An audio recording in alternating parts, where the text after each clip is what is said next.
There are moments which mark your life. Moments when you realize nothing will ever be the same. And time is divided into two parts. Before this and after this. Now sometimes you can feel such a moment coming. That's the test. Or so I tell myself. I tell myself that at times like that, strong people keep moving forward anyway. No matter what they're going to find. Come closer. Transmission will start in 5 I want to talk to you. I'm going to tell you an astounding story.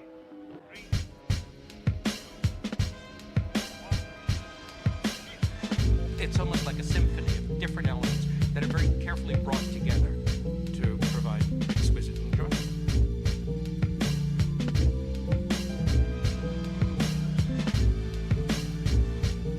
Reposing on lush carpets, surrounded by perfume and music, the good life. The right to rule the world. Who debated the nature of God, the subtleties of philosophy, or the most recent mathematical revelations from the good life. An ancient prophecy told While they dined on spiced delicacies served on Chinese porcelains. the greatest power on earth. Deep thunder rolls around their shores. What is this? What's an ancient puzzle that contains the meaning of life?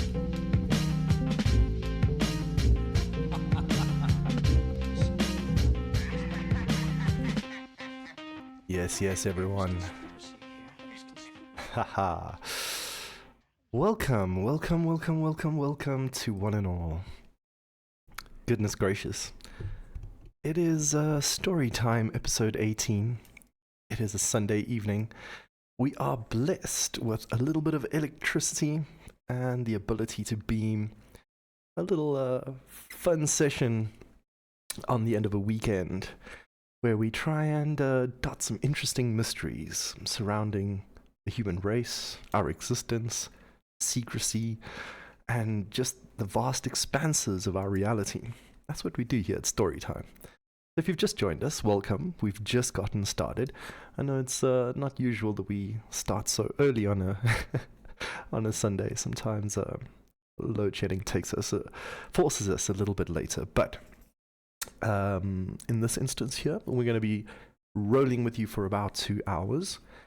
And this evening, we are going to be chatting to you about PsyTech, and specifically how this all centers around the human mind. Now, in previous story time, we looked at a lot of these very similar themes. We looked at MK Ultra and a lot of the attempts that governments and militaries have made throughout the years to try and control the human mind. Obviously, the purpose of mind control at the end of the day is,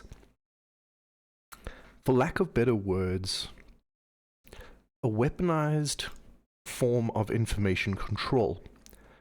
So, whatever mechanism they used, the ultimate aim essentially was to have a complacent society following a narrative or doing whatever they needed to do to achieve a certain objective, or they could use it in an offensive capability against enemies, both domestic and foreign. And these things take the form of usually counterintelligence and things like that, but it goes a layer deeper. The government has been interested in our minds, in our very essences, since forever, since they could begin to ask the question of how do we militarize the actions of people, the perceptions of people. To the hammer, we always say this, and I think it happens in almost every story time we say, to the hammer, everything is a nail. So if you let the military govern you, you best know that you're either with them or against them. So, this is the theme of Storytime 18, basically. We're going to look at the deeper layer of the experiments, not only done unbeknownst to us, that's the previous story time with MK Ultra and the way they were performing all these illegal activities, specifically the CIA in this instance. And they were basically drugging people and kidnapping people and creating illegal prostitution rings and all kinds of nefarious business. But this time we're going to look more at the scientific study. And we're going to look at what the military and intelligence services have applied themselves to in terms of understanding the mind mechanism and the ability for the complex human organism to not only be a source of intelligence or to develop, let's say, training exercises that would better develop that person for their tasks, but to also conduct the person as a possible weapon of war, an intelligence gathering, and otherwise non-physical operator. And if you've never come across this concept, funny enough, you'll find that these ideas are not too far out of the mainstream. You'll find quite a few instances of mainstream media and movies and stuff like I'm talking about popular culture, showing us often a lot of the themes that we're going to be talking about here. You'll see it in movies, you'll hear it in song lyrics, because at the foundation is the human mind. What it can conceive, what it's capable of, is yet to be known. Not only do we bring from the inside of our creativity things into this world, physical, tangible buildings and technologies and all that good stuff, but we also have this incredible ability to go within. And sometimes the in part is a little bit more wild and sometimes more powerful than what we do on the outside. And it usually precedes those actions we take going forward. You know, even Albert Einstein or Isaac Newton or Archimedes or some of these great minds and thinkers of our time, of our times, I guess. Much of their insight and their greatest discoveries came from these very deep moments of unconscious thought or dreaming or, you know, something like that, in a half asleep state. So came Principia Naturalis and all the many deep insights that not only physicists and scientists have, but artists too. Many great wondrous works have come from a deeper conscious state. Now that's usually used for the benefit of mankind. But when the military discovers that there is possibly this link between consciousness and information, suddenly they wonder, well, does this mean we're needing to develop better operational security against, back in the days they thought the Soviets already had technologies like technical remote viewing and spy-like psychic powers and things like that. And so they wondered, like, how do we defend ourselves? And if this is possible, you know, not only do we need to defend ourselves, but we need to have similar capabilities. And so again, the hammer sees everything like a nail. Consciousness is weaponized. Just like the information space that we find ourselves in today. So it's an important aspect to keep in mind here that the human mind, consciousness, being, perception, all of these words struggle to underpin the real thing. It's a mystery. For thousands of years, we've been trying to discover our place not only in this universe, but how it is that we are able to even conceive information. You know, why not just be a rock? Rock doesn't need to have consciousness and process information. There is a deeper metaphysical reasoning for that. We touched and glanced upon it a little bit in the previous story time, so I do encourage you guys to check that out. We put that up on YouTube and our little playlist called the Prime Matter Podcast, and there you'll find StoryTime. Please go have a look. It's always a way to catch up if you've just joined a little bit late or want to re-watch certain pieces. It's a fun way to also leave some comments. So, as I said, this is a dialectic. We sharing information. I'm not an expert, and so I'd love to hear from you, as I am just trying to communicate the things I know. And part of what I know is, again, this interlocking between consciousness and creation, physics. There's a weird grey area there.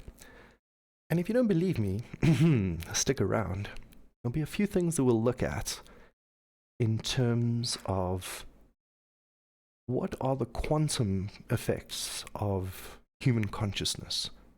Does that explain the possibility of accessing information at a distance, something like quantum entanglement? Is there a non-locality? Is there a hyperdimensionality or a holography that is involved in our substrative universe? All of these answers we will look at. But to have fun, a lot of fun, with this whole theme this evening, I want to try and just gently massage us in. Although we have limited time and I'm about to blast you with a bunch of information, let me at least make it a gentle slope, as gentle as I can. So it goes a little bit something like this. From the dawn of human consciousness, we have wondered about the inner self and the outer experience and its relationship. You look at cave paintings, not all of them are exact replicas. You know, an apple is an apple, a deer is a deer. Some of it is psychedelic, absolutely feverish in its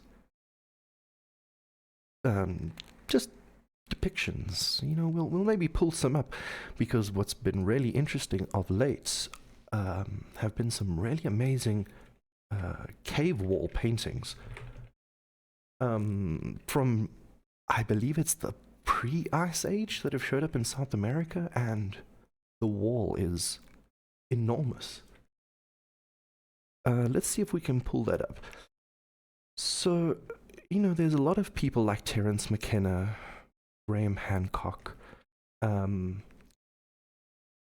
who talk about this ancient link of mankind to deeper states of consciousness, either through you know, dancing around a fire and going into trance-like states, or through meditation, or through entheogenic plants, you know, hallucination-inducing substances. There's a manner of ways that the mind can be stimulated, both internally and from substances externally. Not only substances, but music and vibrations and all kinds of interesting patterning. Now, let's see if I can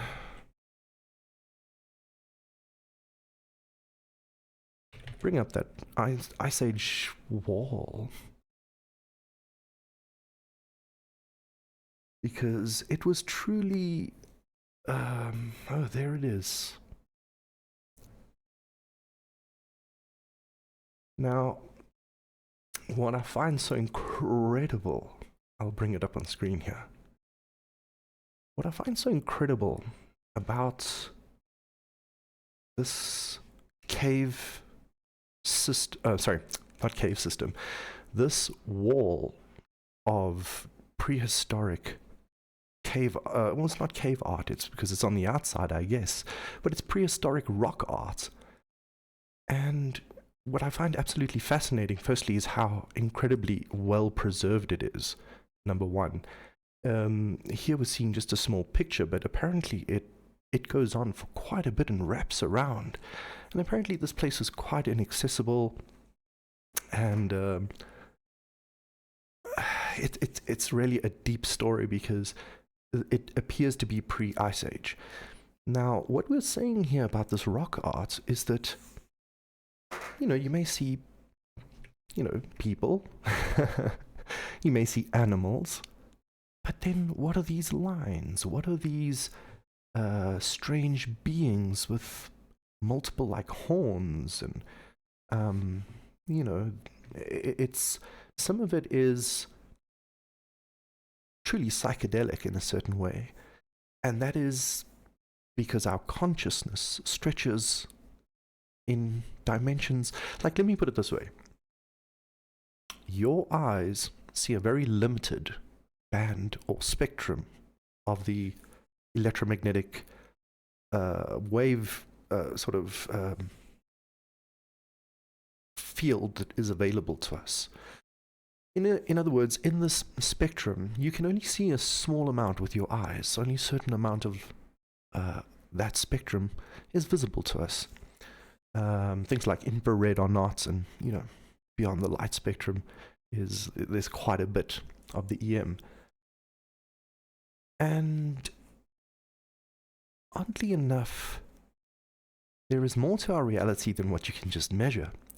And so it seems that our consciousness has a different kind of, let's call it creative access to information a little bit beyond.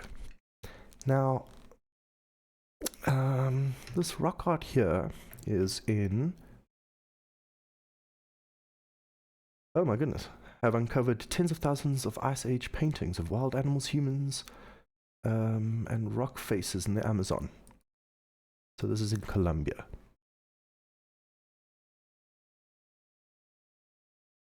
And there you can see some hands. Very interesting. I never noticed that. But there's some really high detail pictures that you can have a look at that rock art. But the point of the rock art, and much of it, is that we have altered states of consciousness that seem to have access to information that's beyond our general knowledge. We sometimes call this the creative flow or inspiration. Designers and artists and all kinds of problem-solving people, physicists included, sometimes have to come with novel and creative ways to think about the future and how it makes sense to us in the present. You know, what is that road to, you know, reaching out into something we don't yet understand and bring it to our understanding. Now, some of the other things that we're going to look at, because as I said, the focus is the mind. And militaries have been studying this sort of business for a long time. Now, before I get into the military side of things, you know, there are other really good examples of many people that have had great abilities that have been documented. One of my favorite that I'll bring up this evening is good old Edgar Cayce. Now, Edgar Cayce, I'm no expert on him, but we'll bring up his Wikipedia.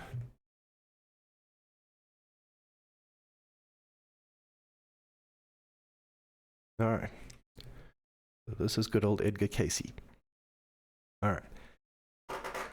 Well, this is Edgar Cayce as a younger man. Now, Edgar Cayce is known as the sleeping prophet. Why is that? Because he was not very good at school initially. He apparently preferred to play in the forest with what you could basically describe as fairies. You know, magical creatures that were very small and, you know, just like to be playful. And as a child, he would follow them around, and, you know, at school he was very distracted. And one day when his report came home and his father saw just how bad he was doing, he basically knocked him upside the head and knocked the poor child out. You know, these were other times. And in this unconscious state, Cayce comes to recollect that, if I'm not mistaken, I think it was a female entity came to him and said, "What is it that you really want?" And he thought about it and then responded, "I want to help people. I want to be of use and help to others." And she said, "Okay, well, when you wake up this evening, take a book, put it on your desk, put your head on the book, and fall asleep. And when you do this, you will have the knowledge of the contents of that book, and so your path will develop." And, you know, I'm paraphrasing here a bit, but that's the gist of the story. And so Cayce did that. You know, he basically stuck a book on the desk, slept on it, and then woke up with the knowledge in the book. Now, that's a difficult thing to kind of believe. Just, you know, it sounds very folklorish and mythological.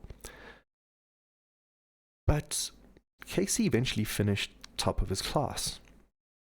That is well documented. And not only that, but he began doing readings, many readings, about 14,000, I think the last I counted, 14,000 plus. And these were health readings that he gave to people initially. He did this for no money at all. And so sought after he was that even like presidents like Woodrow Wilson sought him out. and many other famous people will probably see it in the Wikipedia entry now. So the story of Edgar Cayce is this basically. He starts to develop these psychic powers where he goes into a sleep and a trance and is able to see a little bit the past, a little bit the future, and all kind and manner of things. And I bring Cayce up because many of his predictions have been quite outstanding. And I mean, just off the top of my head, I mean, he talked about the Asians, the Asians, I'm not too sure how you pronounce it, but it's basically the group of people that were responsible for the Dead Sea Scrolls. And he said we'd find these texts from these people. Nobody even knew who these people were. And then in the 90s, we found the Dead Sea Scrolls. In the 90s, he also had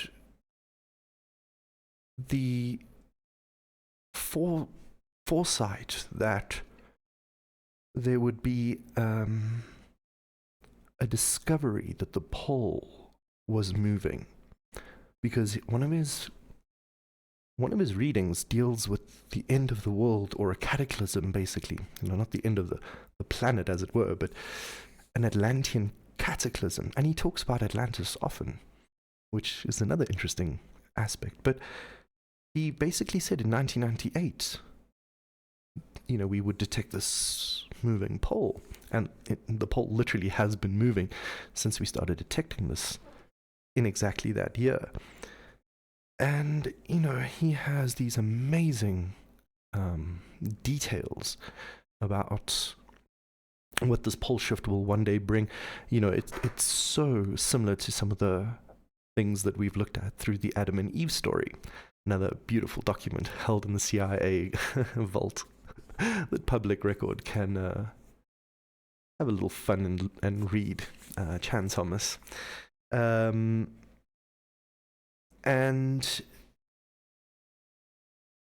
this story that Cayce tells about the coming end of the world from a cataclysm through pole shift, and I'm sure it's actually more elaborate, and as I said, I'm not the expert, but he gives us some really interesting things that some of them have actually come true. For example, he talks about the Bimini Road before we discovered it, and that is due to landmass rising that is now being detected, and a very interesting point of research and exploration by all kinds of interesting people. And that's up in the Bermuda Triangle. So very fascinating. And he also talked about, for example, the Great Hall of Records, and how the Atlanteans, or the Promethean ancestors before the Great Deluge of prior, how they hid human knowledge in 3 places. I believe one is in the Yucatan. So the other one, so the Yucatan would be possibly in that Bermuda area. Another one, he says, is underneath the left paw of the Great Sphinx. And funny enough, when we did ground penetrating radar, underneath the Sphinx paw, we see that there is a cavity there. There is some thing, which is interesting. Cayce also talked about that long before we actually, in modern times, were able to do those measurements. So very interesting. And the third place, if I'm not mistaken, was in, I believe, Siberia somewhere, if I'm not mistaken. So very interesting, very, very, very interesting that they, previous civilization of old knew that there was going to be this massive cataclysm, and had the understanding to build megalithic structures and places to contain whatever records that they had. Might go very far back. It's an interesting thing to consider, especially with this UAP business, where many people have said, oh yes, these UAPs might actually be items found in archaeological sites. They might be something that we dug up that have been there for hundreds, if not thousands of years. One of the things Bob Lazar said was that one of those crafts that he worked on, he thinks was not made by us because it was in an archaeological dig, if I remember my story correctly. But let's move a little bit further on. Good old Edgar Cayce. So this is his Wikipedia. Now, as I mentioned, Wikipedia is going to be a little bit milquetoast about the whole thing. But let's read. So, born in 1877. My goodness, a whole different world. And died just before the war ended in 1945, January 3rd. Was an American attributed clairvoyant who claimed to speak from his higher self while in a trance-like state. Keep that word in mind. Higher self. We'll come across it soon. During his sessions, Cayce would answer questions on a variety of subjects such as healing, reincarnation, dreams, the afterlife, past lives, nutrition, Atlantis, and future events. Cayce, though, was a devout Christian and a Sunday school teacher, so you can imagine that these two things did not mix very well. In fact, the church gave him great strife because he was talking about Atlantis and the future and reincarnation. These are terms that are more familiar in the Eastern mythologies and religions.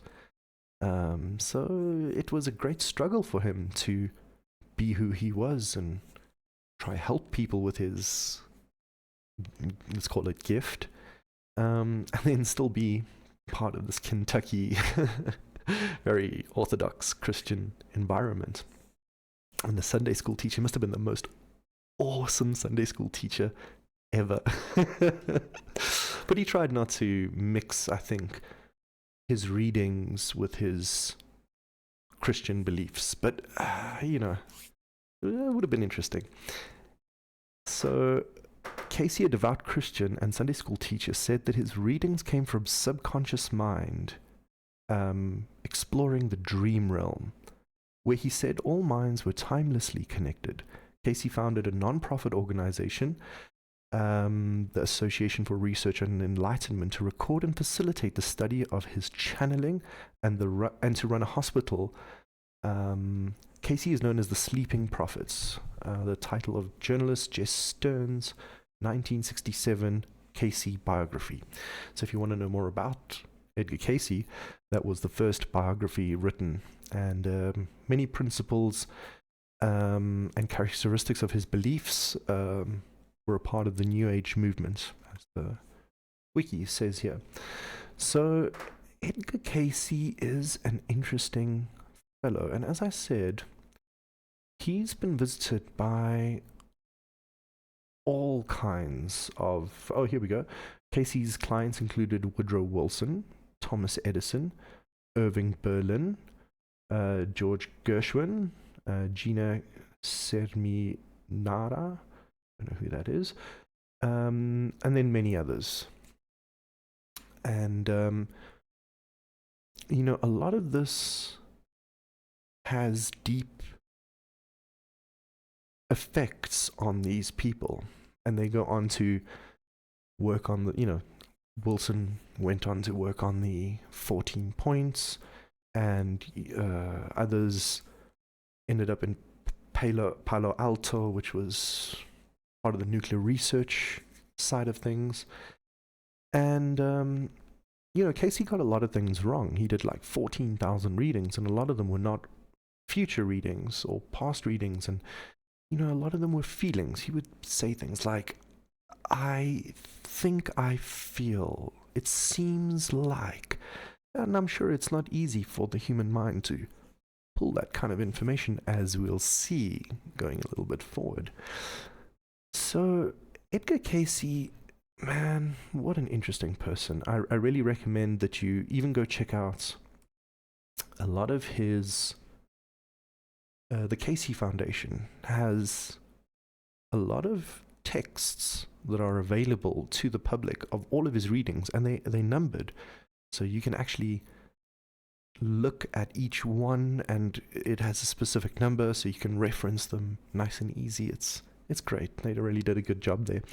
They're a little bit about when Cayce starts talking about UFO-like things, spacecrafts, and because he believed the Atlanteans had flying craft. I mean, this is not the first time we've spoken about this in Storytime, but Cayce says when we spoke about the cigar-like, so that would be like a cigar-shaped UFO. He said that was very similar to what the Atlantean airships were using, and also some kind of two-eye stone-induced energy system, an induction system, kind of like Tesla's idea. And it had gravitics, it could fly around in all kinds of directions. So, the Cayce Foundation sometimes shies a little bit away when he goes that deep. But I mean, he's talking about reincarnation and all kinds of things. And I want to mention also that, not only is reincarnation something that he speaks quite a lot about, but he also talks about things like astral projection, and we see here also the Akashic Records. Auras was another thing.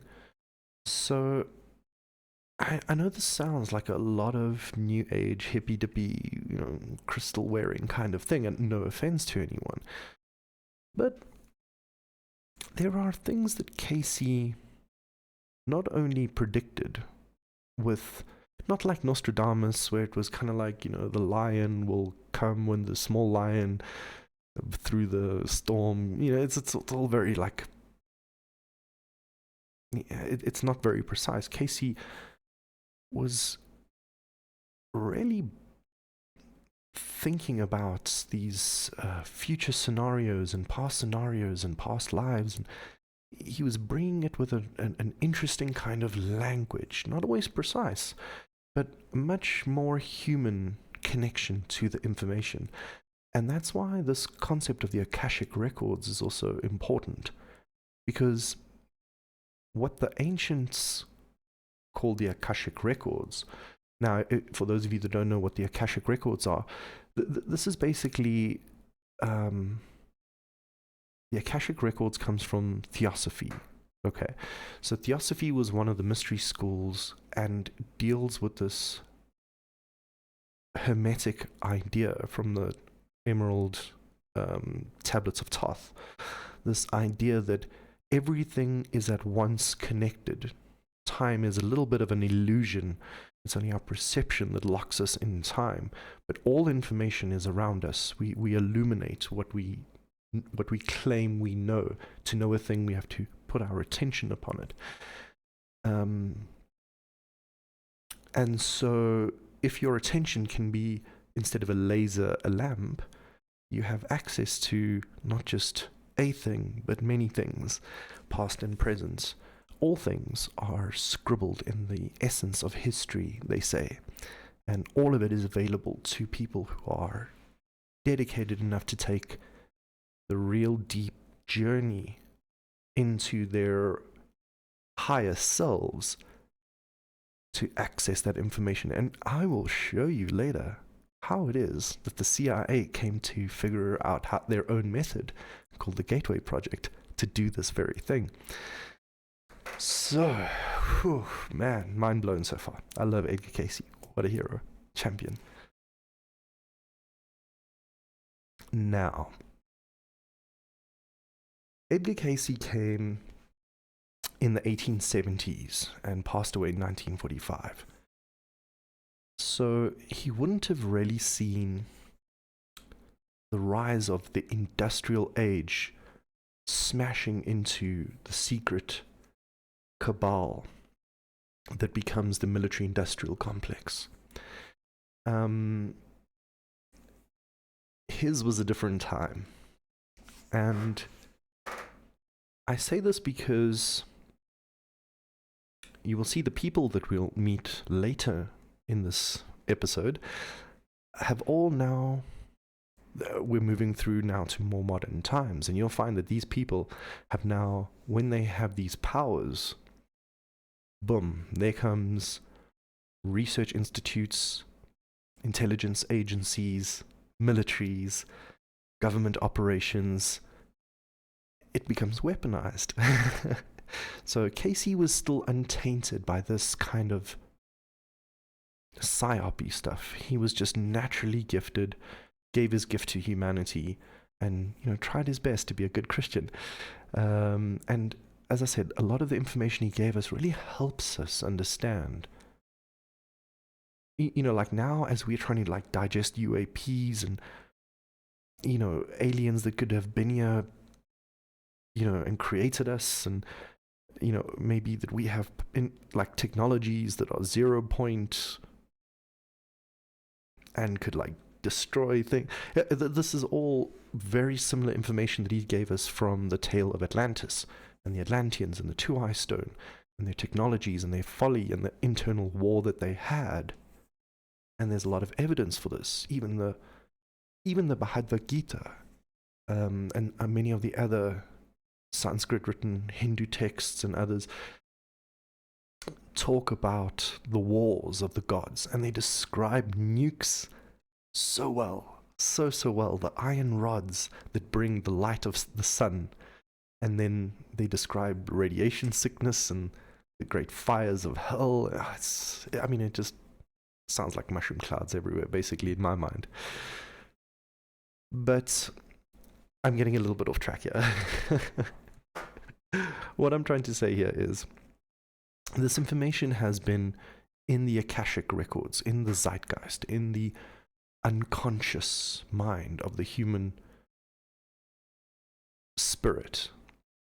And some people seem to have access to this sort of thing. Edgar Cayce was a great example because, as I said, he was untainted by the militaries.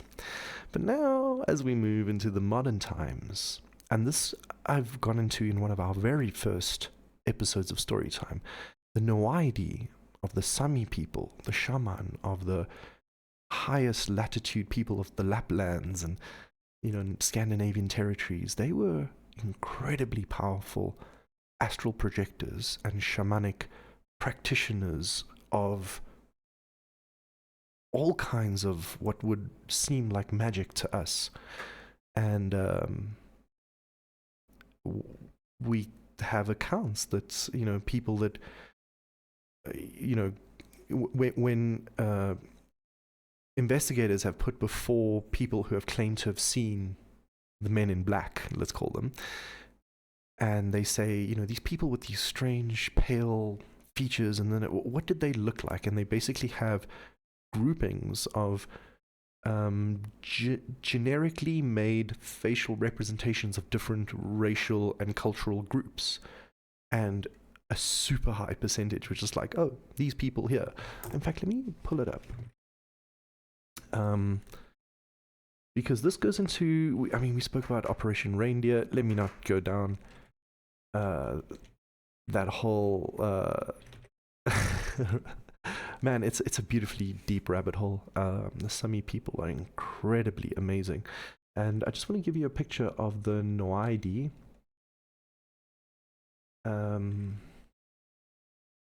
Because there is a particular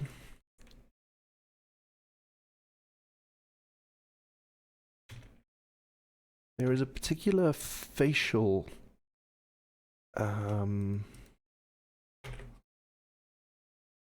portrait that they basically got from one of the people imported to the US. The Sami people basically brought into the US to try help with the reindeer problem, if they even had that. But there were some photos that were taken, and I want to just give you an idea of what that facial kind of feature looks like.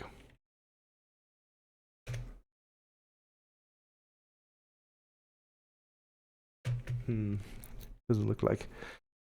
Google wants to help me on this one.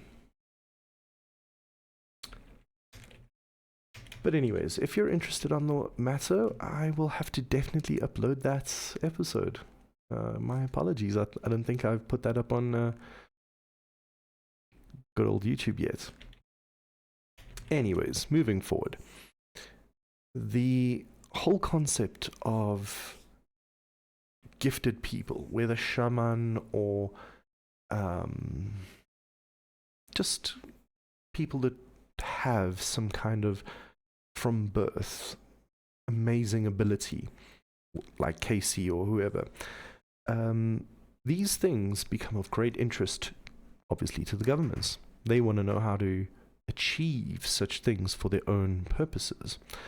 And in the 1940s, already, because of the mystery schools and ancient texts and things like that, they're starting to have a hint that there's this power that they're perhaps unaware of and needs to be explored.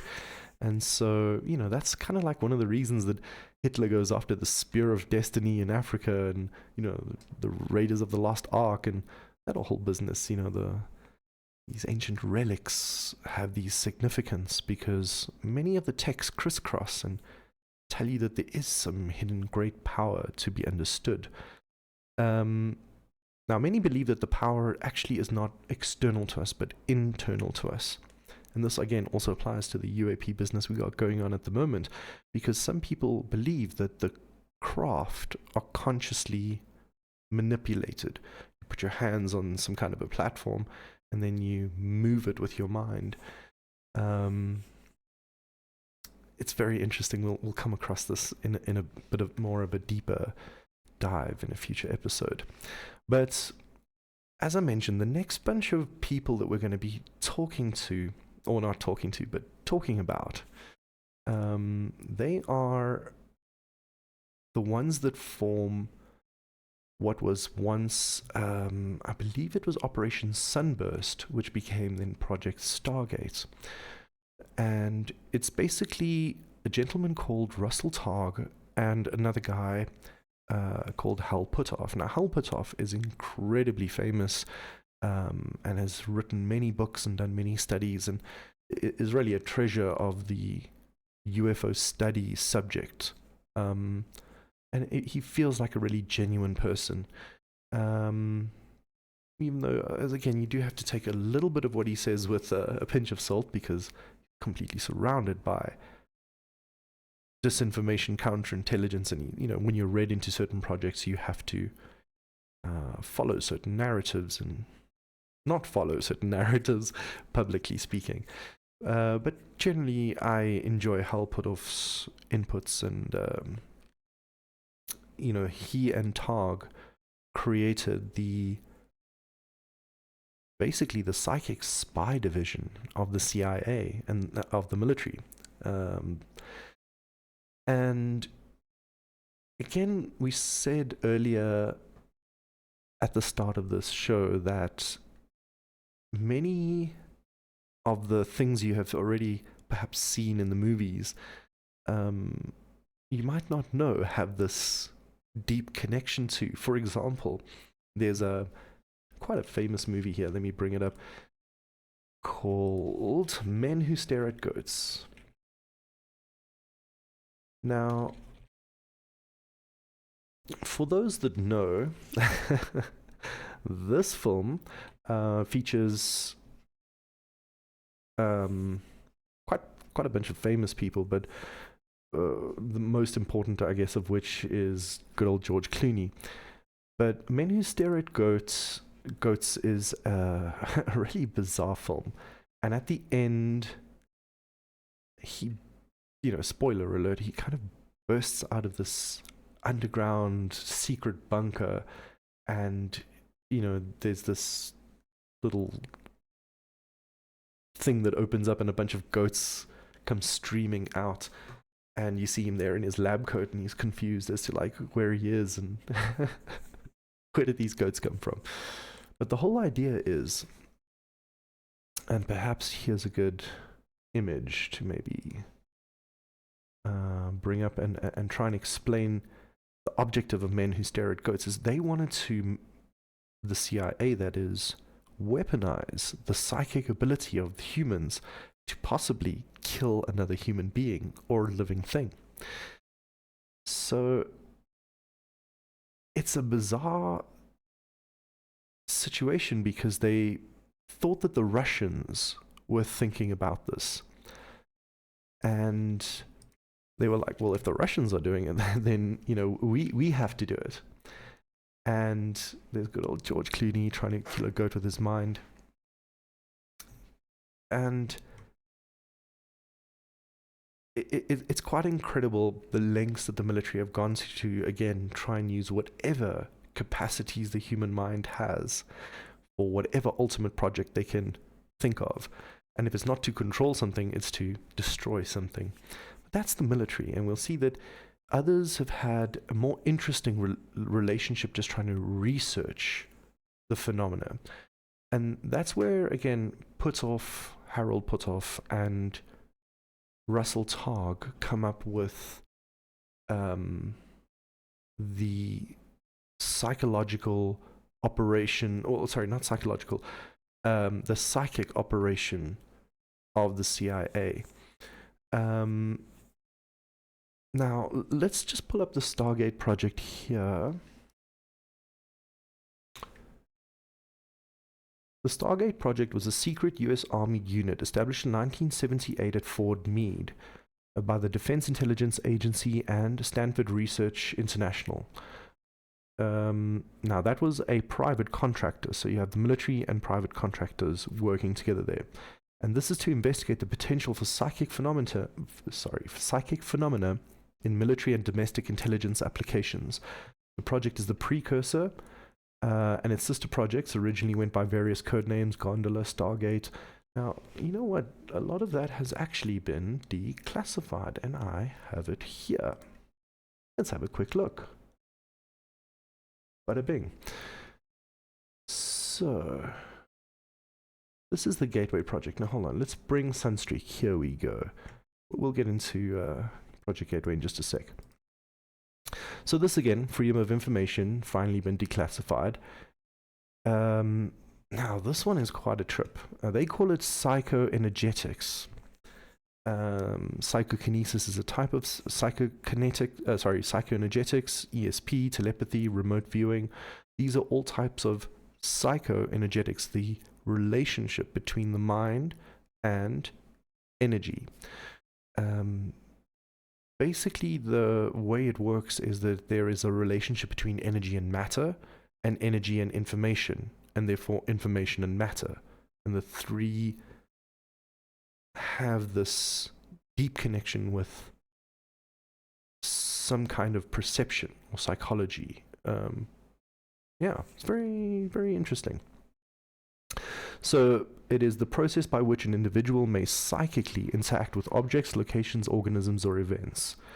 And in the early 1970s, the Department of Defense has been involved in examining potential uses of psychoenergetics, experiments using remote viewing as an intelligence gathering tool conducted by two laser physicists, Hal Puthoff and Russell Targ. And this was at Stanford Research Institute. Proved successful. Okay, let me underline that one. Proved successful. So, Russell Targ is really, he's really funny looking, and he did a TEDx presentation, and unfortunately it got banned. But it was cool because he always wears these like little round glasses that look like welding glasses, and he's got like this weird voice and stuff. He's a laser physicist, very renowned and esteemed in that sense. But he just looks super crazy. You can see him here at the TED Talk. He looks like a mad scientist sometimes, you know. And the TED Talk was again about psychic abilities and his work with the CIA.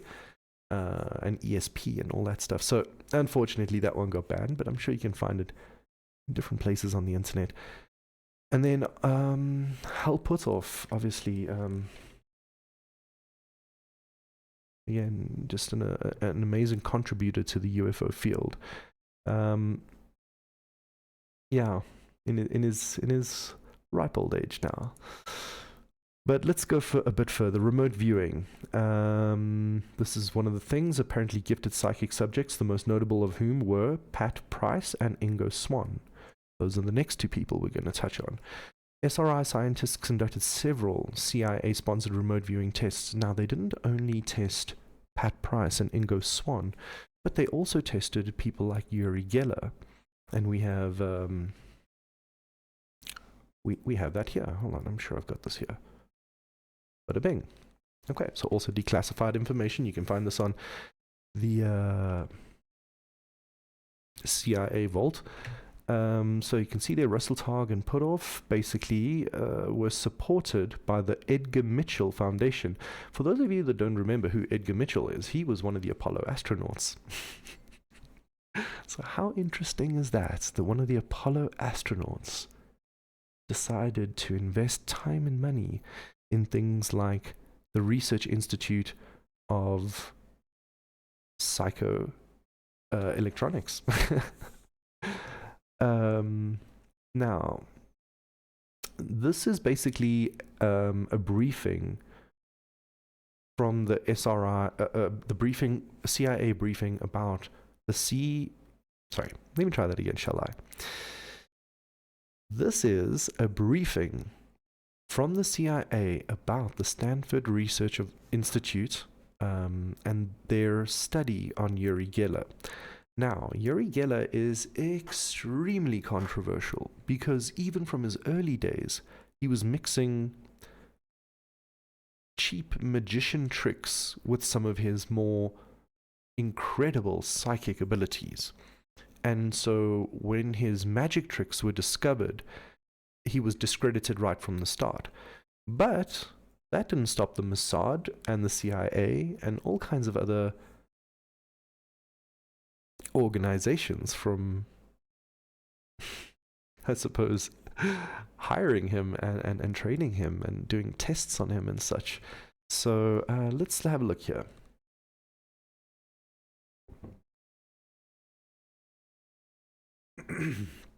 So now this guy basically says that he was there, he observed Tog and put off doing these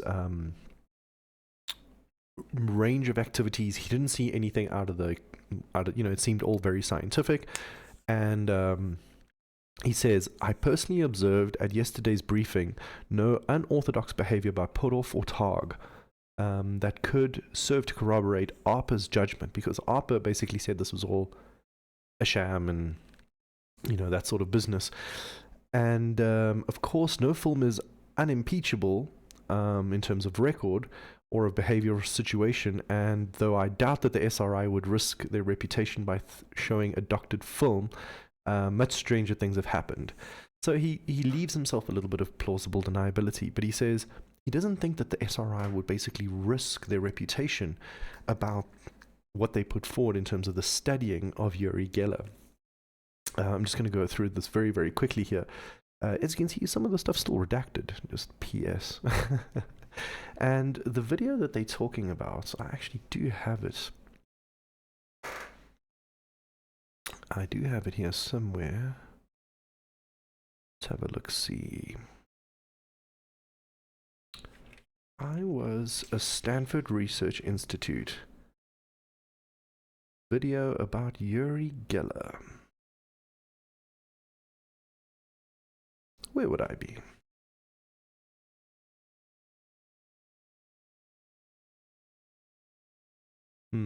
Interesting.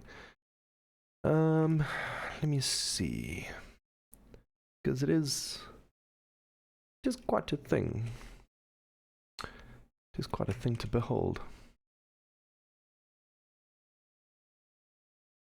So, I mean, we're not going to dwell too long on that specific video, but it was quite a rigorous round of deep experiments around Uri Gellar's abilities, because one of the crazy things he could do was not only experience things in electromagnetically shielded rooms, but his famous ability was the ability to physically bend spoons and move other objects and exert force on certain things.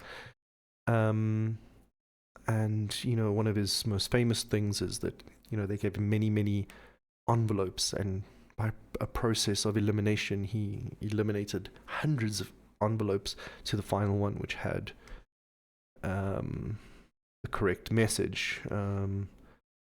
And so I'm sure I've got it here somewhere. I'll keep looking for it. But Uri Gellar, as I said, is quite controversial because, he's still around today. You can catch him on Twitter. He's still posting and stuff like that. And again, he's had this relationship with the Mossad, which is the Israeli secret military.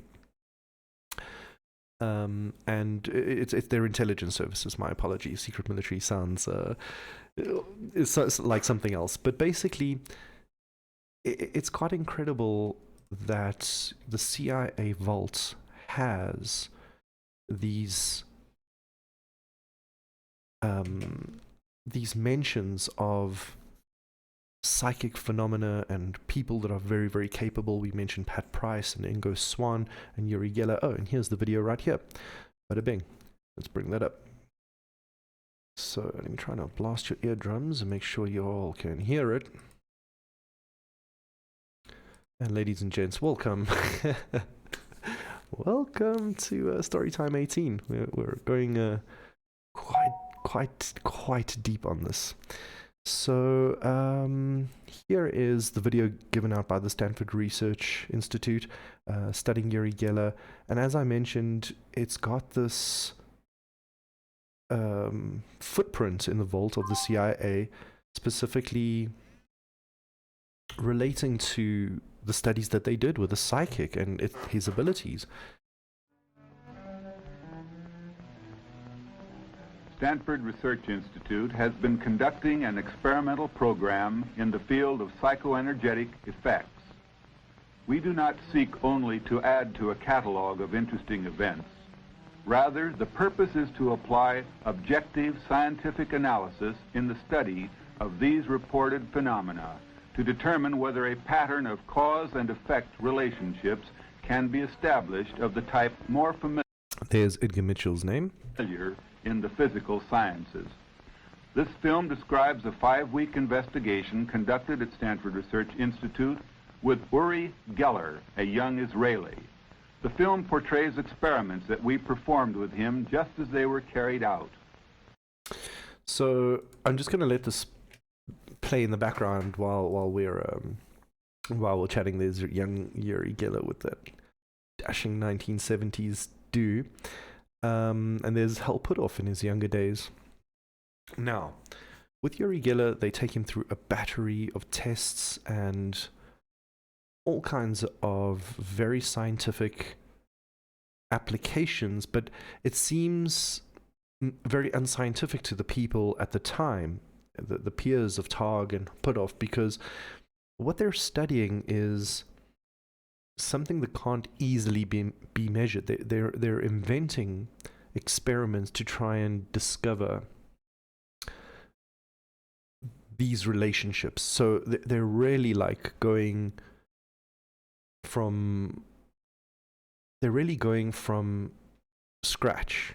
And you can see that these are some of the things that one person would have, and they would tell Uri Gellar to try and draw. And sometimes he would mirror the images, but he would often get quite a lot of them right. And in fact, Russell Targ did a really good interview with Richard Dolan recently, where he talks about this. Let me see if I can perhaps pull that up.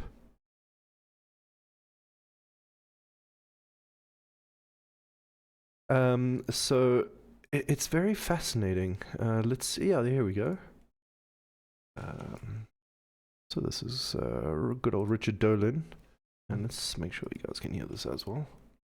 I'm glad you mentioned him. I'm no expert on the career of Uri Gellar. I don't want to pretend that, but he has been subjected to such a vicious, decades-long assault on his credibility. And that always struck me as very, very motivated and not really fair. So I was. Well, the magicians hate him because he's doing some of the things he does for real, with the magicians have to do by trickery. Well, I can't think of a stronger endorsement of Uri Gellar than what you just said there. So. So, I mean, that's saying a lot. And as I mentioned, Uri Gellar had great success, Targ says, especially in this exercise here, which was matching symbols and things like that. Uri Gellar is just one example because, as I said, he also started out as a public showman and a conman in a certain sense. And so he was only brought into the military fold much later. But people like Puthoff and Targ had other amazing subjects like Hal Puthoff and Ingo Swann. Now, sorry, I said Hal Puthoff, I meant Pat Price. So here we are looking at Uri trying to manipulate a random number sequence generator. It's really incredible. So this is him bending a spoon. Can't really see it so nicely. Let me see if I can enhance that for you. We'll rewind it because this is really what he's most famous for. Object that he bent. It is not clear whether the spoon is being bent because he has extraordinarily strong fingers and good control of micromanipulatory movements, or whether, in fact, the spoon turns to plastic in his hands as he claims.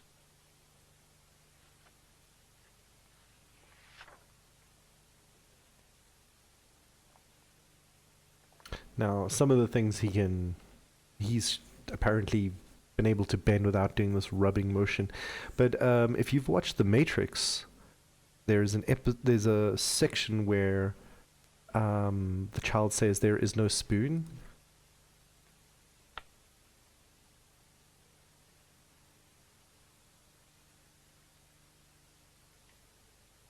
So I believe it's the scene. Yeah.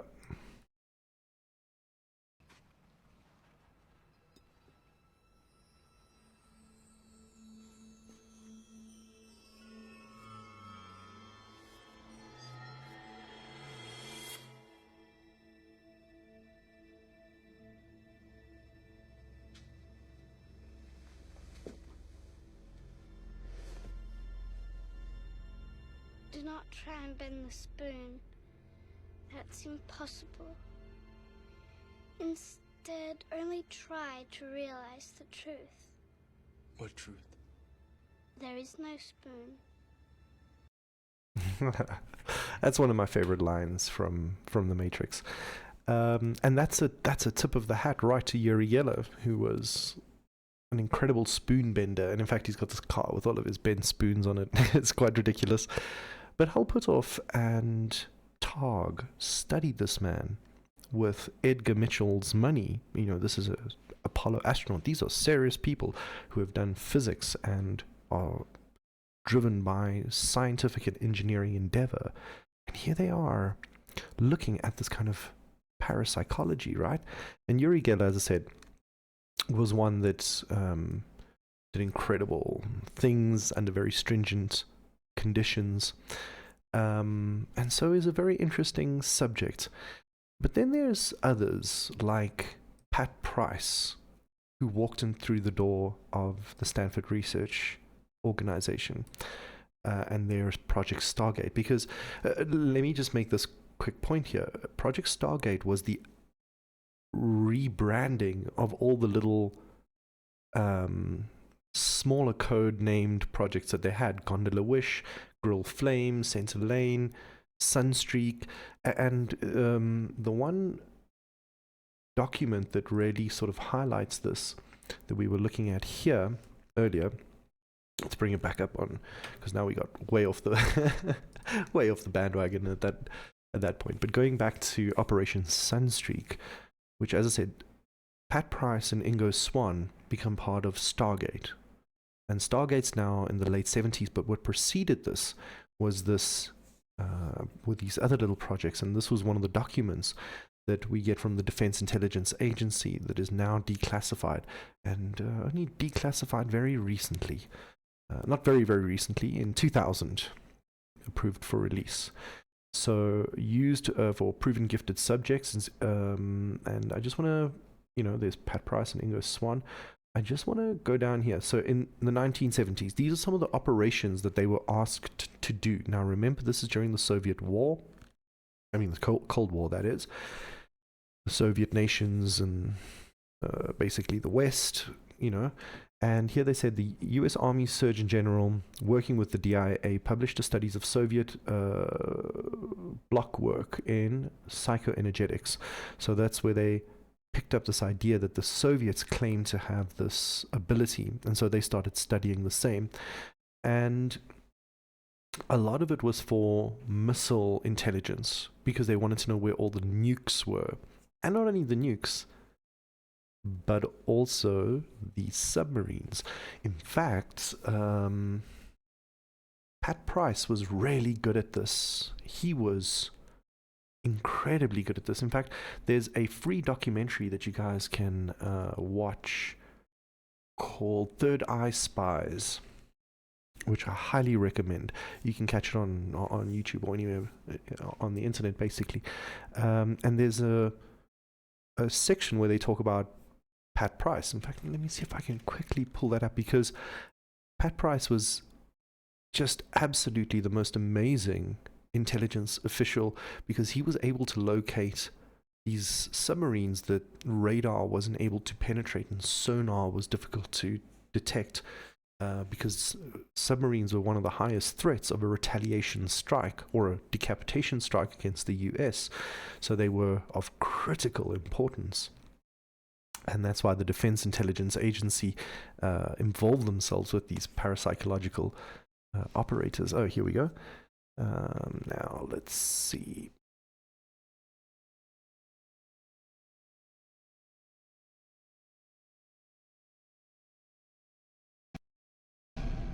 Maybe I should be a subject. This is Pat Price, and you can see there, put off in good old Tog in the background, 1973.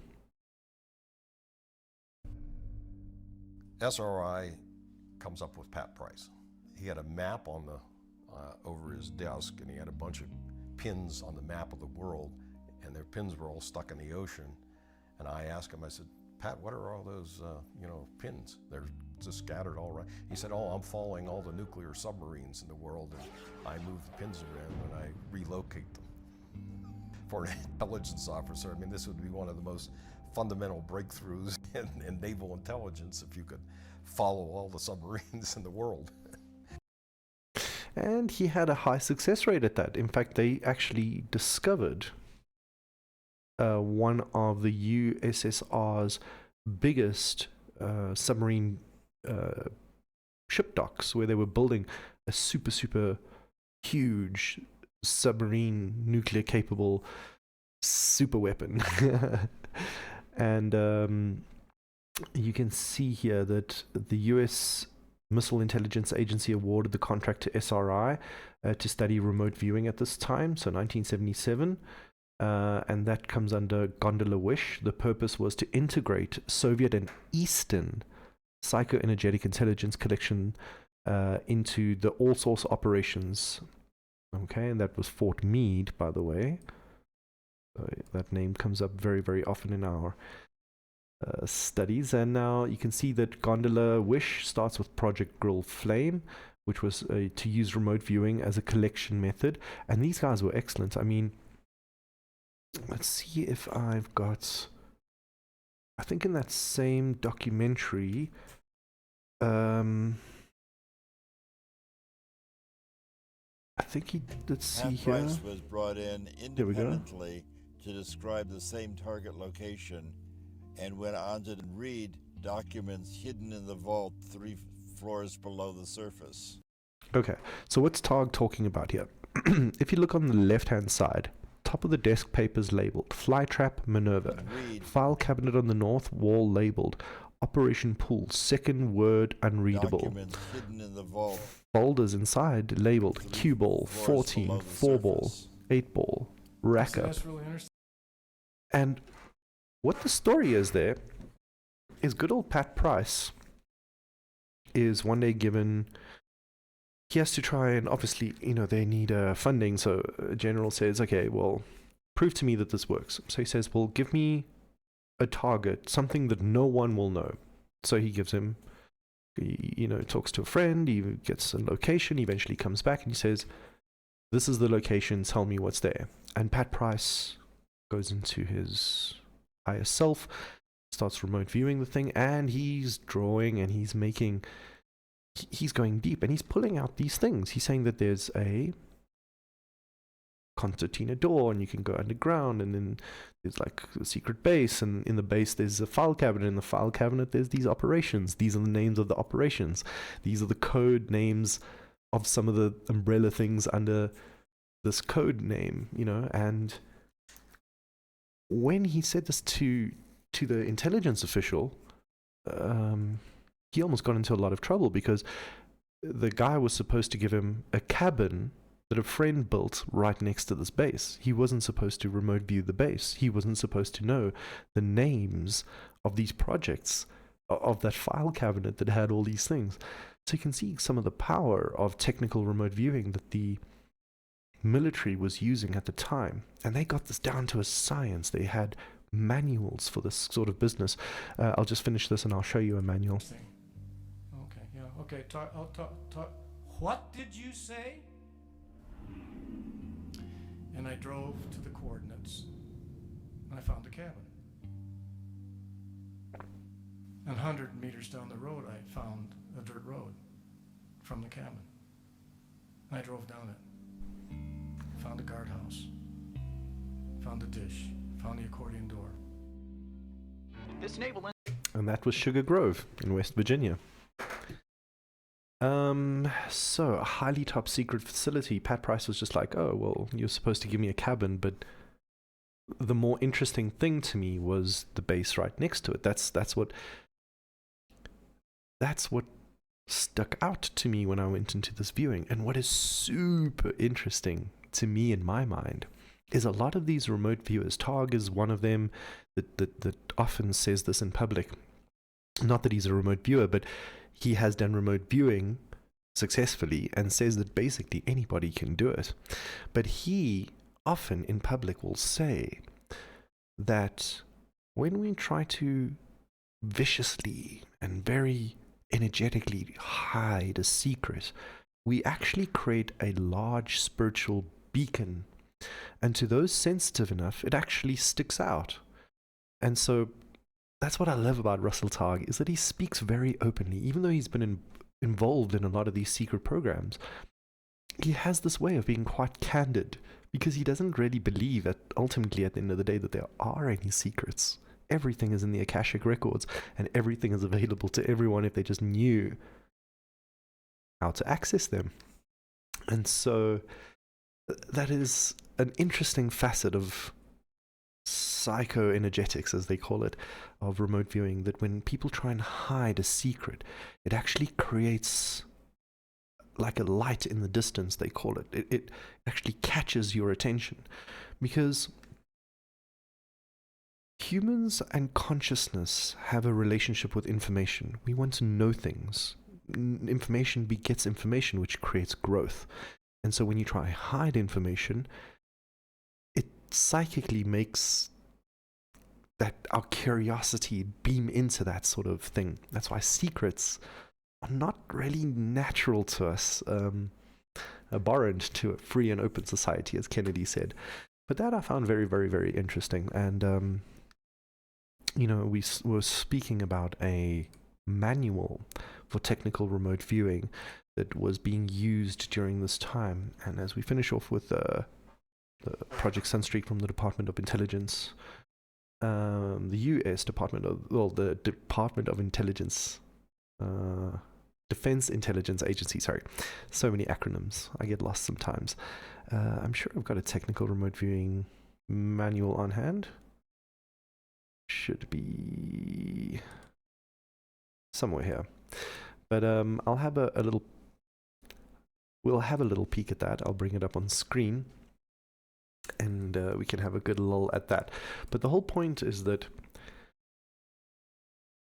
Edgar Mitchell sponsors this whole thing with the SRI Institute through the CIA to encourage Puthoff and Targ to create these soldiers of the future and develop these human mental capacities, these psychic, this PsyTech, you know, these psychic capacities.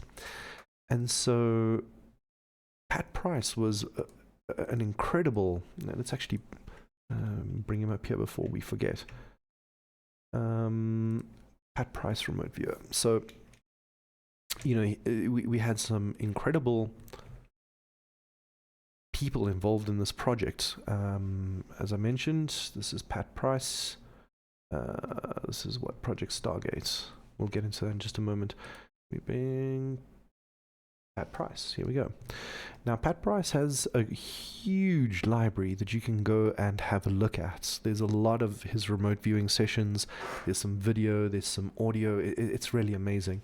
I'm not going to go too deep into all of that. I just want to bring up an image of Mr. Pat Price.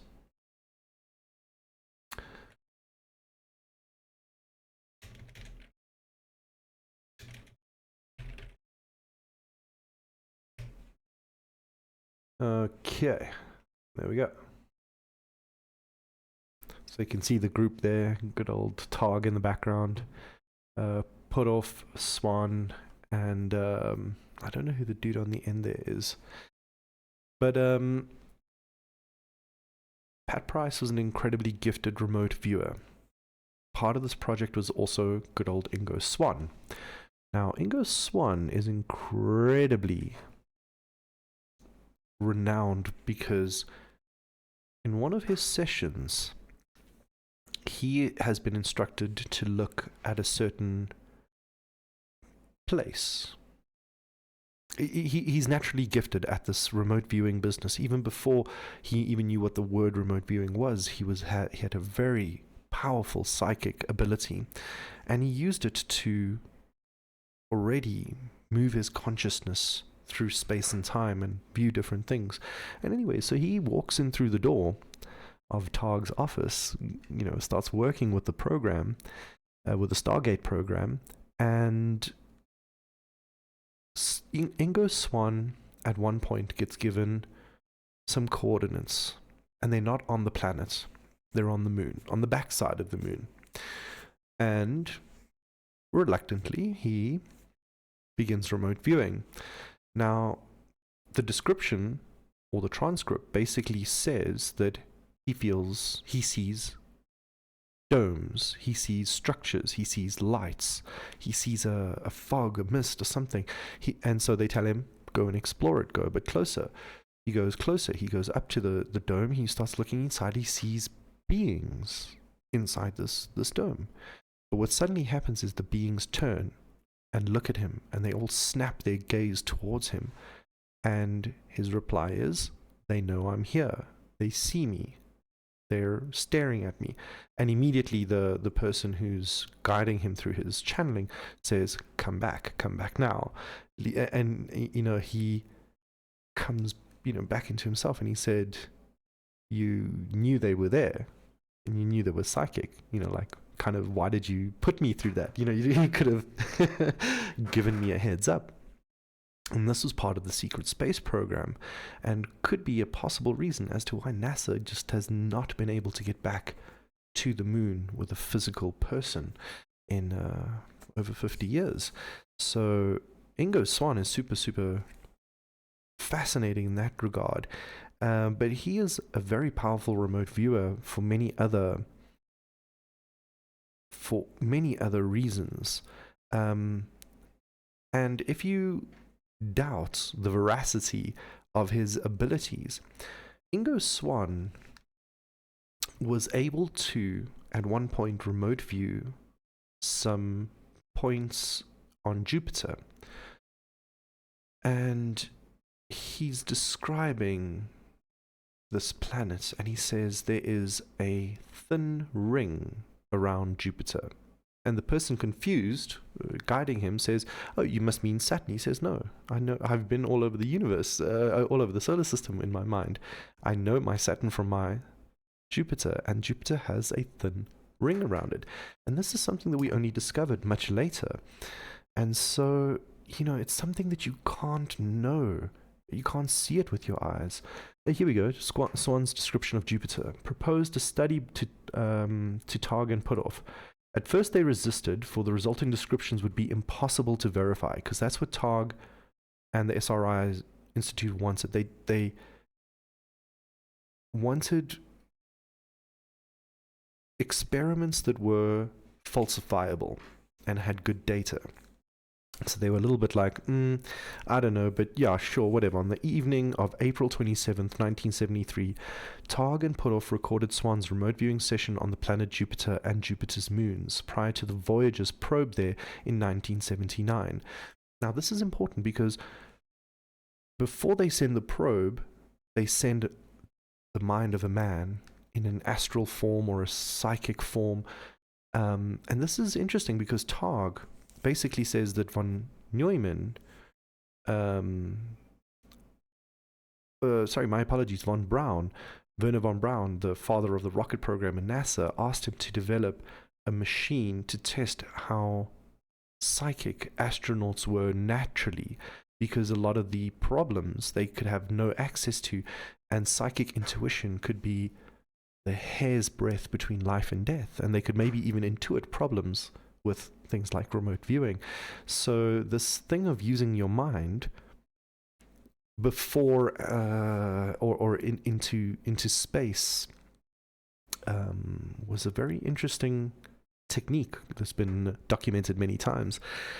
Now, Swann asked for 30 minutes of silence. According to Swann, his ability to see Jupiter took about 3.5 minutes. In the session, he made several reports of the physical features of Jupiter, such as the atmosphere, the surface of its core. Swann claimed to see bands of crystals in the atmosphere, which he likened to clouds and possibly like the rings of Saturn. The Voyager probe later confirmed the existence of the rings of Jupiter, although these rings are not in the planet's atmosphere per se. Swann's claim that crystals are present in the atmosphere supported by the observations of NASA's Galileo spacecraft of clouds of ammonia ice crystals in the northwest corner of Jupiter's Great Red Spot.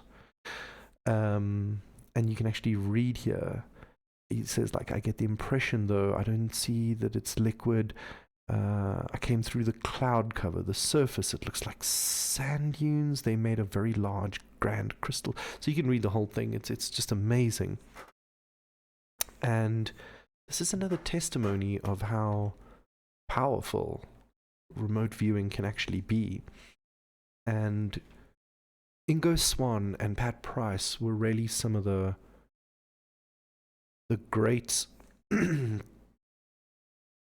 documented remote viewers, among a couple of others. Just two of the ones that I want to bring up in the Project Stargate that Russell Targ can now very openly speak about, because it's been declassified. So you can hear, as I said, Stargate came from this Sunstreak and Priors, but just some of the things here. One of the major things was there was a downed craft, and they used remote viewing to find this craft. It wasn't exact, they were very close, maybe like 10 or 15 miles. First mission, this was in 1979, 4th of September, and this was the first time that a president went on record saying, look, I don't know so much about this phenomena, but this was President Truman, who said, but the one amazing thing I did see was when we had this down craft and our remote viewers were able to basically find the crash site or very close to it, that allowed us to find the pilots. So, you know, there it is. The missing Navy aircraft was located physically within 15 miles of the actual crash site. You can see some of the stuff is still redacted. And again, I super encourage everybody to have a look at these documents, because this Project Sunstreak document is actually quite nice. It's got a lot of, it's like a lot of slides, you know. So in fact, like if you go right to the end here, you can see it is, in this brief overview of Project Sunstreak, a psychoenergetics program under the auspices of the Defense Intelligence Agency. The person here ends his presentation saying, let me caution you again that the information contained in this briefing has been classified secret and is compartmented special access information. This was super secret information back in the day. And this became Project Stargate. You know, we've also had that declassified, thank the heavens. Because that gives us a lot, sorry, I said Project Stargate, I mean the Gateway Project. Because that also has a lot of information for us as well. You know, one of the things that the Stargate project really brings to the fore is this important message that there is a deep connection to our brain and the cosmic consciousness. In this sense, they follow very closely to not only the mystery schools, but the ancient sort of Eastern and many very ancient religions have this concept of a cosmic consciousness, and we're kind of like an antenna, a radio that tunes into the consciousness. So the consciousness is not, it seems like it's inside of us, like a TV. When you see a picture, you think, oh, the picture's inside the TV. But no, it's just receiving a broadcast. It's generating the picture, but it's not, that's not where the picture comes from. And this declassified article or study, this was only declassified in 2003, I'll have you know. This is like the kind of stuff that accelerates our consciousness into 2023 now. But it is a super detailed study about the Bentov biomedical model.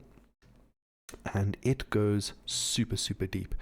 It develops this strategy where even disinterested people that don't have any religious belief or any patience to go through years of spiritual training as a monk or a, you know, secret school mystic or priest or something like that, they developed this method that people could, anybody, and it's available to you on the internet, the Gateway Project. There's this 7-series set of books that tell you the exact procedures that they go through to try and get the brain and the body in an ideal state that information becomes available and can be pulled from the ether. And part of the techniques they use are hemisync and binaural beats. So it's one frequency in one ear isolated from another frequency in another ear, and the brain hears a new frequency. It doesn't hear this or that. It creates a new frequency, and this helps the brain waves go into those deeper unconscious states where we have deep intuition and incredible out-of-body experiences almost. So just further down in this document, we can see here they talk about the role of resonance and frequency. Everything in the universe, even Tesla said this, is basically this, just frequency and resonance, matter, energy and motion. It's ontology and epistemology, information and matter, basically. Now, they go deep into this, so I highly recommend that you also pick this one up, because there is very precise explanation about how even something like the pulsing of your heart creates a biorhythm. And this sounds new agey, Kundalini kind of, but it really does have a deep foundation, not only in ancient texts, but in modern medical science. It's very fascinating. I'll read you this this little point here. Oh, there it is. Coherent resonance produced by the human heart in a state of profound relaxation reaches the fluid layer surrounding the brain. It sets up a rhythmic pattern which the brain moves up and down approximately a few millimeters in a continuous pattern. So the heart affects the brain. It's interesting. This is occurring at a very long wavelength, about 40,000 kilometers, or just about the perimeter of the planet of the Earth. In other words, the signal from the movement of our bodies will travel around the world in about 1/7 of a second through the electrostatic field in which we are embedded. Such long wavelengths knows no obstacles. And its strength does not attenuate much over large distances. Naturally, it will go through just about anything, metal, concrete, water, and other fields making up our bodies. It is the ideal medium for conveying a telepathic signal. What he's saying there is that we have this cycling of energy. You know, like a processor has cycles, the human brain operates at a set amount of cycles, which ironically happens to be about 7 to 8 hertz, which is approximately this wavelength that is the ideal 0.7 seconds around the Earth. There is a harmony to this attenuation, and the kind of wave that they're talking about here, like a very long, low frequency wave, can pass through mediums very, very easily. That's why 5G struggles to go through walls, because it's a higher frequency. Lots more information packed in a smaller space. So it struggles to, like a low, bassy sound, travel through mediums. But they're basically talking about how to harness your consciousness as a conduit for this matter-energy interface. because even at a quantum physics level, we can see that consciousness and the double slit experiment have this weird interplay. The observer measures a phenomena just by interacting with it, just by observing it. You mess with it in some way. You touch it with your perception, with your attention, as it were. And it says here that with regards to matter and energy, the atomic structure is composed of oscillating energy grids surrounded by other oscillating energy grids, which orbit at extraordinarily high speeds. In his book, Stalking the Wild Pendulum, Itzhak Bentov gives the following figures, and I'm not going to go through them, but basically, again, these resonance and frequencies show a great amount of compressed energy that has this harmonic relationship to all matter and our minds. And he goes on to talk about holograms. Holograms are important because even in physics we talk about the holographic universe. Basically, the universe might be on a brain, they call it. It's like a dimensional geometry of information.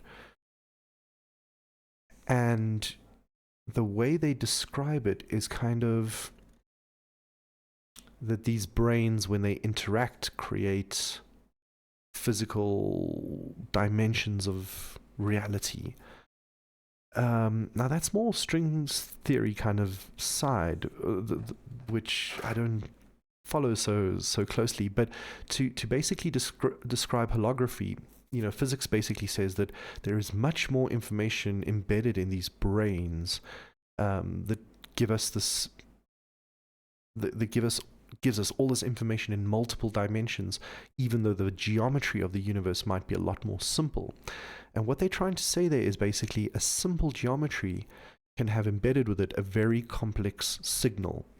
And we see this like when you compress a file, when you zip something, When you compress a file, let's say I take a text and I just remove every vowel.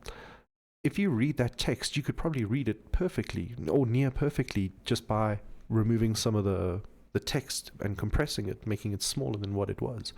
It's still legible, but it's not the whole. From the piece of it, you can see the whole, but there is less there than there was before. There is a much more organized representation of that deeper reality. And that's what holography is. And what they say in this report is that we have access to this. We are a part of this fabric. Our minds have a deep connection to the light spectrum, the energy spectrum. All of it is frequency and resonance, and that affects our consciousness as well. And so, Targ, as I mentioned, was a laser specialist. So this truly resonates with him, I'm sure. But he says, the purest kind of light available to us is that produced by laser, which sends out a beam in which all of the waves are for one frequency, like those made by an ideal pebble in a perfect pond.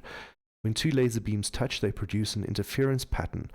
And this can be recorded on a photographic plate. Now, what they mean by coherent light and a lamp is like, that is, we were saying this earlier, if you can take your consciousness and instead of just moving this very high frequency laser beam and you open it up, more information becomes available to you. Even though you're encoded on a very limited amount of the universe, you'll get this extreme access to much, much deeper information. It's like a very amazing feature of information that it can unfold itself into more information. And so if you follow it, you get deeper into a common core. You can see that the interlockingness of parapsychology, religion, esoterica and stuff like that. And now that you're seeing the military component coming in with the CIA making these kinds of programs. And I mean, just look at the kind of stuff that they added to this kind of to this kind of study, deep study on the mind, and the ability to create all kinds of exercises that anyone could do to project their mind into a state that was in a very open, creative, unconscious relationship with not the information contained in memory, but in the universe itself. We have access to that. We're made from the same sort of information substance. So, as I mentioned, they go through quite a lot of very deep things here, talking about human consciousness and why the system works, because they have to explain human consciousness. And they say that although this sounds very Eastern, we're not having to go through all of the religious steps. Anyone can follow these hemisync and other processes to go through the Stargate project. It takes about a week. And as I said, they go deep on this. They explain, like, why does this work? What are the subatomic or the quantum effects that we're experiencing that let us go forward and backward in time with this kind of information? Because even in physics, when you do the maths in physics, you have to tell it, I'm going forward in time. It's not obvious to the maths itself. Physics kind of assumes backward and forward is more or less symmetrical. You have to do the calculation and make sure you always get a positive answer, because you can't theoretically go backward in time. But here we can see that there is an interesting relationship, because all information exists everywhere, and only consciousness gives us a sensation of moving through time. And they explain why that relationship is. It's really phenomenal. It goes into toruses and the egg shape that Tesla talks about, and how that's how that relationship goes from our brain straight into the basis of creation, like a black hole and a white hole creating the universe. Now, here they give another example of a vortex. And one day we'll have to do a story time on Marco Marin, who's got this incredible system called Vortex Maths. I think I'll pull up a picture of it. Because although it looks like geometry, he invents this system of numbers around a circle. And what's really interesting is that it actually makes an operator. Like, you could turn this into a CPU. There's ways of doing applications of addition, multiplication, division, subtraction, computation. And it's very interesting in the way it does it, because it is a geometric mapping of a torus, which represents a vortex. It's very complicated, but you can map this system he has into a geometrical shape. He actually draws it out. Sometimes it's ridiculous, but you can turn this into a CPU. It's Turing compatible, and it's vortex based. And when Operation Gateway talks about the nature of the universe being a vortex, and Marco Marin says the basis of his mathematics could be that the Tesla used, 369, and that combination in a different kind of mathematical operation, and a different mathematical system. The toroidal mathematics, the Tesla and people like Marin talk about, are very interesting. I thought I'd just bring that up because they have this incredible relationship, not only on a spiritual level, but on a geometric and physics level. And again, this is the CIA back in 1970 something, Here's the section that I was looking for, remote viewing. So the Stargate, Operation Stargate says, in addition, the energy toolbar, which is another thing that they invent, which is interesting. It talks about like scepters and wands, and how you can consciously charge an archetypal object that seems to be very powerful to humans, something like a stick or something, and you can charge it with certain kinds of energies. And they this is the CIA talking about like creating a wand with your own conscious imbuement. It's fantastic. But anyways, going back to remote viewing.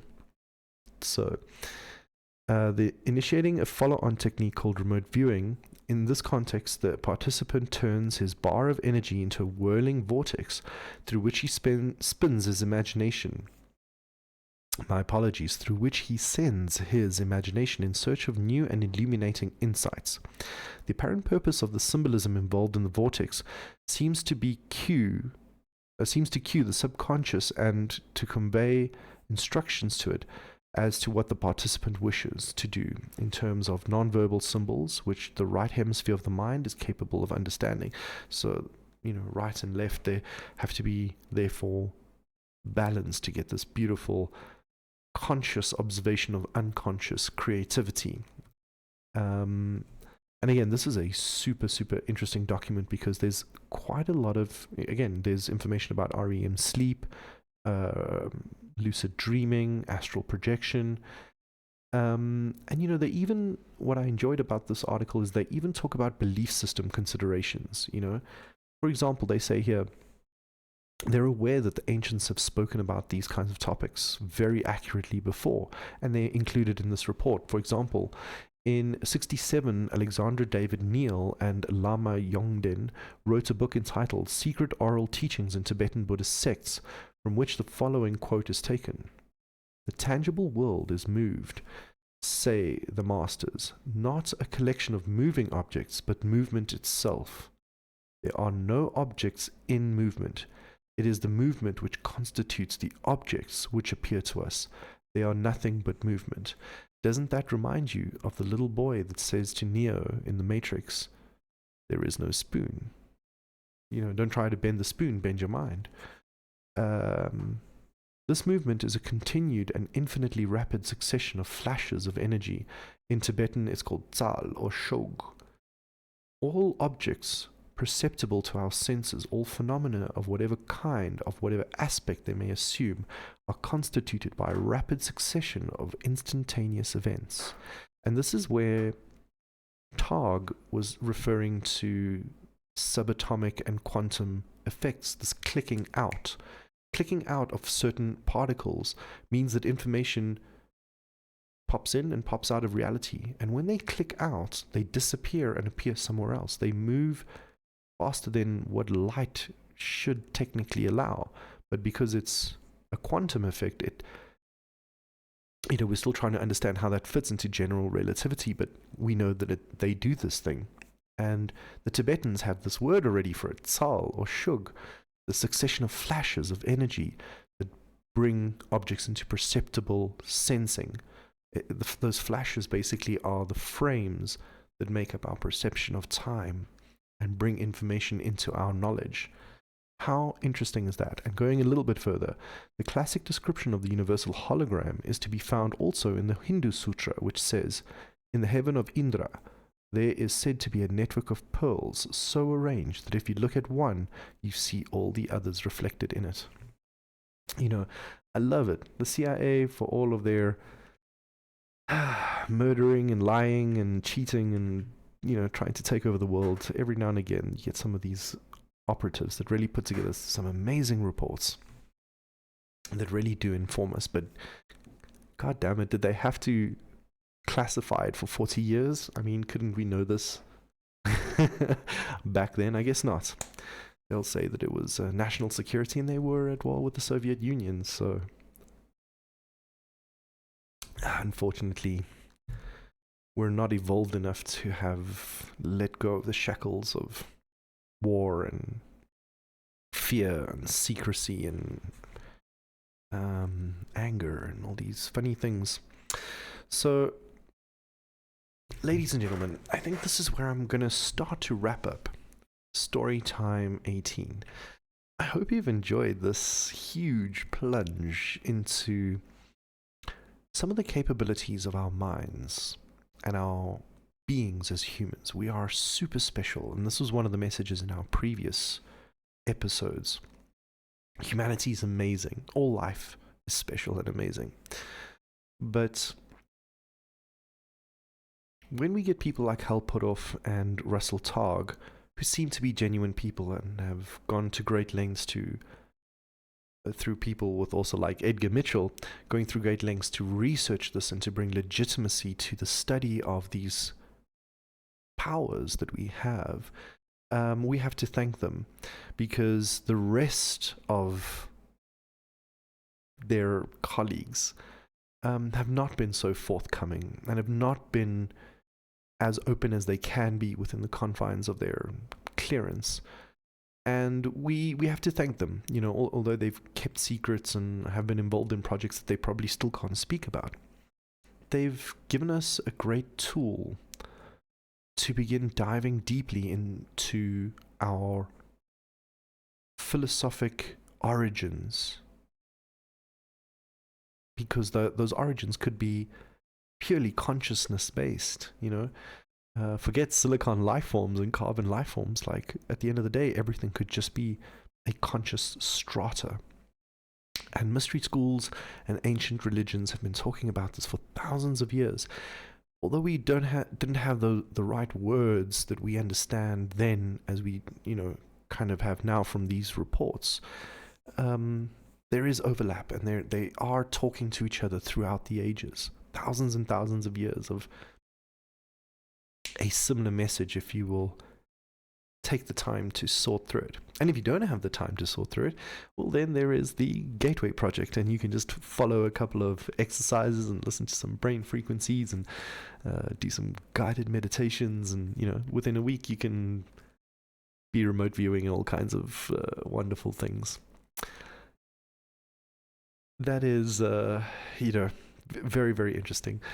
The whole space that we find ourselves as humanity at this point is just amazing, because even with these UAP disclosures, people are saying that, oh, maybe these crafts are consciousness driven, maybe the beings are telepathic, maybe we already have access to them through, maybe we have had access to their communication through consciousness-based contact, either through tribal whatever, it might be dancing, medicines, meditations, praying, all kinds of ancient cultural keeping of the human knowledge of this phenomena. There's that, and now we're studying it more proficiently through the realm of science. But like a lot of these reports have that I've shown you this evening, we have to keep in mind that science doesn't explain everything.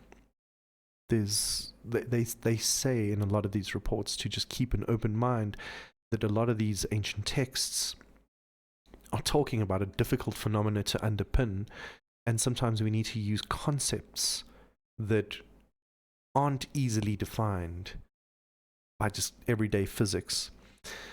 The phenomena is there, it's real, it's a part of us, and every human has these incredible abilities if we but allow them to be developed. And we often say that they are very innate in the, or very commonly found in children, because they have this better balance and less of a hard perception of what reality should be. They have a much more deep openness to whatever life is, you know, because they've got the open mind to things that they've never experienced. That openness allows them to interact with a lot more information, and I think that that's also why, like, even babies just learn so quickly, and kids pick up languages like sponges and stuff. It's incredible. I think there is a deeper layer than just the biology of, you know, neurons being formed. So this is where we're going to tie up and close up Storytime 18. This is a rabbit hole that goes much, much deeper, so I encourage you all to think of yourselves as X-Men, basically. There is no telling how far our powers go. We can apparently bend spoons and take our consciousness to far off planets and even discover and talk to entities beyond our dimensional understanding. And this is apparently available to all of us. Even Jesus was telling you right from the get-go that anything he could do, you could do too. Ancient masters have done the same throughout the time.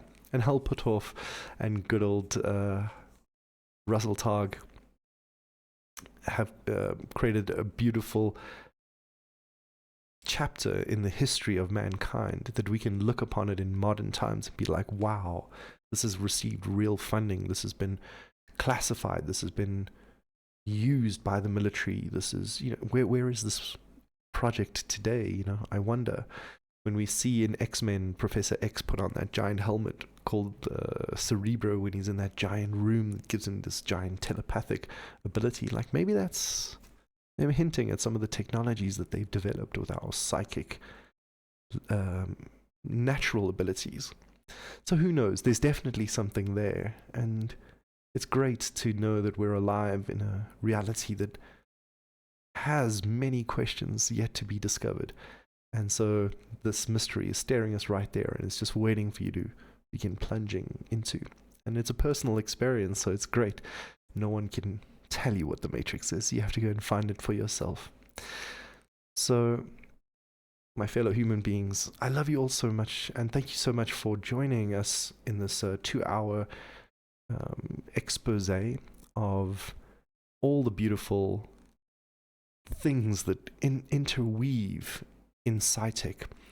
So psychic technologies, as you see, they are both natural to us and developed and harnessed by organizations and militaries. It's been studied. It's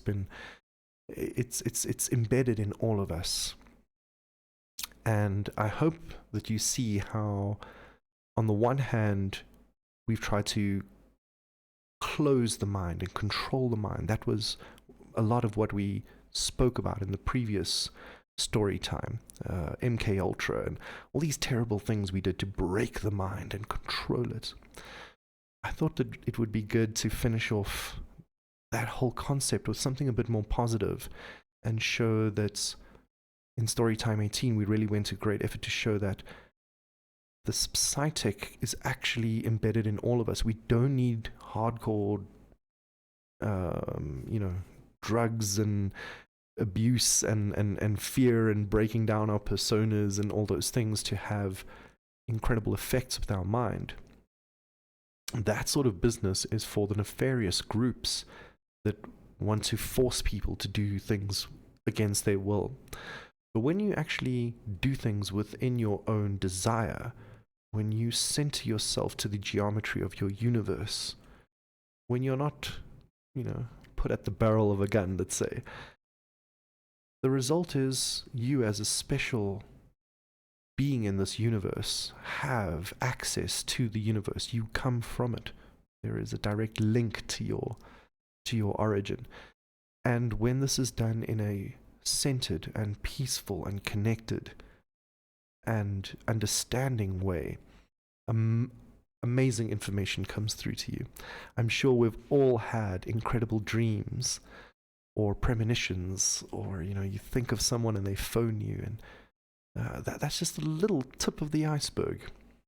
I want to end off this story time with a personal story of mine that I had when I was very, very young. It was a dream where I was dating a girl, and it was the first love. We were very young, and I didn't even know how dating worked exactly, and it was great. And I was having a dream about her, and we were walking through the mall and giggling and having a great time, and I kind of came to my senses, and I was like, oh goodness, I'm dreaming. And I said to her in the dream, oh, I just realized I'm dreaming, and when I wake up you'll be gone. And she packed out laughing in this dream, and she's laughing hysterically, and so are her friends. And I was quite offended. I was like, oh wow, I thought I said something quite sweet, and you start cackling and laughing your head off. What's this all about? And she replied to me, silly, don't you know the only thing you can take from dreams are the things you can't touch? And with that, I woke up. And that was a very powerful experience for me, because it really underpins a lot of what we've been discussing this evening, that you can't take from dreams physical things, but information goes backwards and forwards. Information is energy, and energy is creation, and it's up to us to take that information and manifest.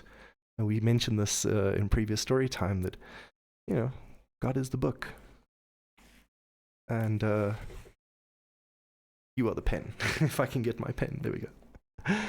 So in a sense, you are the creator, and God is the substrate upon that which allows all of creation to exist. But God doesn't choose this or that. You do. You make something beautiful that gives praise and thanks and stands as a testament to your time in this vast infinity. So anyways, a little bit metaphysical, but ladies and gentlemen, take from all of this what you will. I love you all long time. Have a great weekend.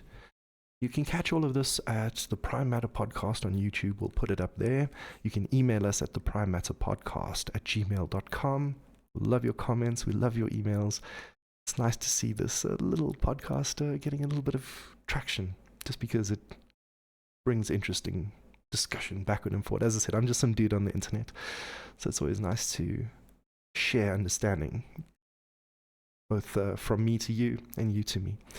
Have a great weekend, starting great week and into your weekend. Great start to your week is what I meant to say. And we'll catch you all next weekend. And hopefully there'll be some sessions of good electricity at normal hours that I can maybe stream some games or DJing for you. But we'll definitely be around for Storytime 19 next week Sunday. Please join us around this time. And to all, and to one and all, have a very, very, very good one. Much love and light to you. Peace.